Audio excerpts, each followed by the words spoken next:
டேய், காலேஜ் முடிச்சுட்டு என்னதான்டா பண்ண போறீங்க?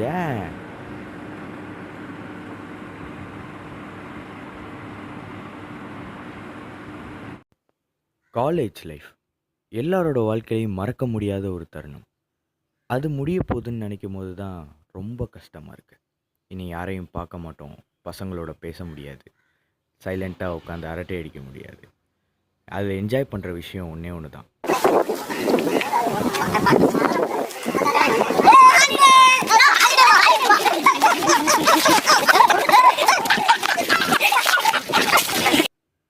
இதில் மறக்கவே முடியாத விஷயம் என்னென்னா, அந்த சொட்ட மண்டையக்கிட்ட ஐடி கார்டு போடாமல் திட்டு வாங்கினது. கேன்டீனில் காசே இல்லைன்னா கூட ஒரே ஒரு சோடா வாங்கி எல்லாரும் ஜாலியாக குடிக்கிறேன்னா அரட்டை அடித்து குடித்தது. இதெல்லாம் மறக்கவே முடியாத விஷயம் இல்லை. அதுக்கப்புறம் சுந்தர்னு ஒரு பையன் எங்கள் கிளாஸில், அவனை தான் அடிக்கடி தண்ணி எடுத்து ஊற்றினாங்களா ஓடி, அவனும் துரத்துக்கிட்டே ஓடியாரு.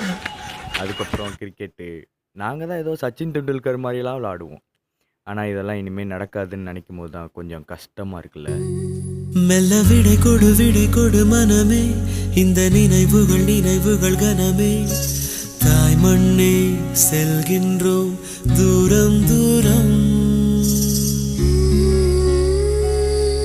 இங்கு உறவுகள் பிரிவுகள் வருதே, சில அழகிய வலிகளும் தருதே. போகின்றோம் தூரம் தூரம்.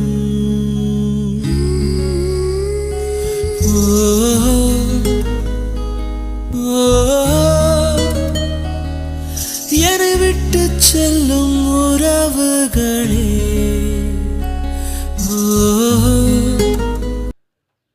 ஐயா அப்பெல்லாம் இல்லைங்க, செம்ம.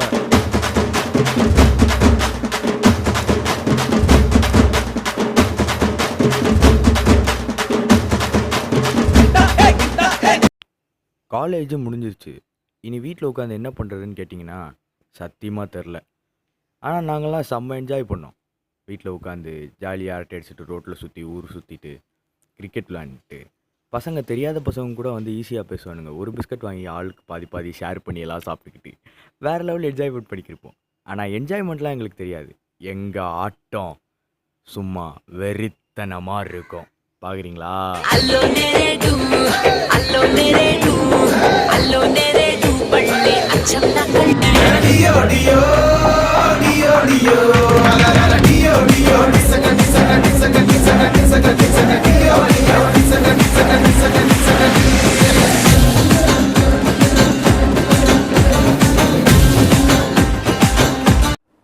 எப்படா வேலைக்கு போவோம்? வேலைக்கா போவோம். சரி, வேலைக்கு போகிறத விடு. இப்போ என்ன பண்ணுவோம்? இப்போ நான் சொல்லிட்டா 2 பேர் போடுங்கடா. நான் சொல்கிறேன்டா.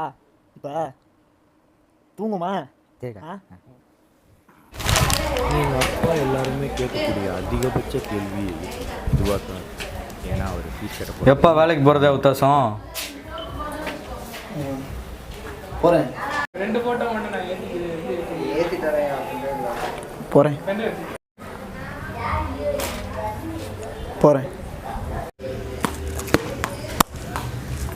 டேய், நம்ம சும்மா தானே இருக்கோம்.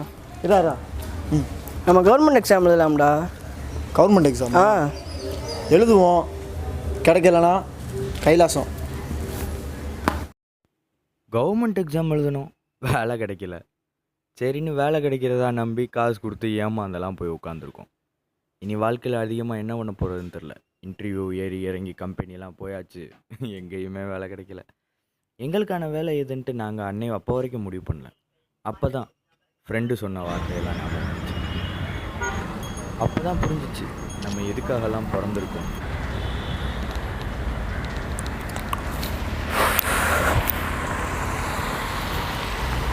என்னடா பேசுகிறீங்க எல்லாரும்? நம்ம எதுக்கு படித்தோம்? எதுக்குடா படிச்சிங்க?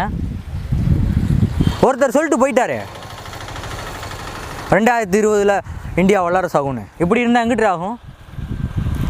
உட்காந்து நம்ம இன்னும் வீட்டில் ஃபோட்டோ ஒட்டி நைட்டு மட்டும்தான்டா கனவு உட்காந்துக்கிருக்கோம். இங்கே அதுக்கேற்ற மாதிரி ஒரு முயற்சி செஞ்சுருக்கியா? அப்பா திட்டுவார்.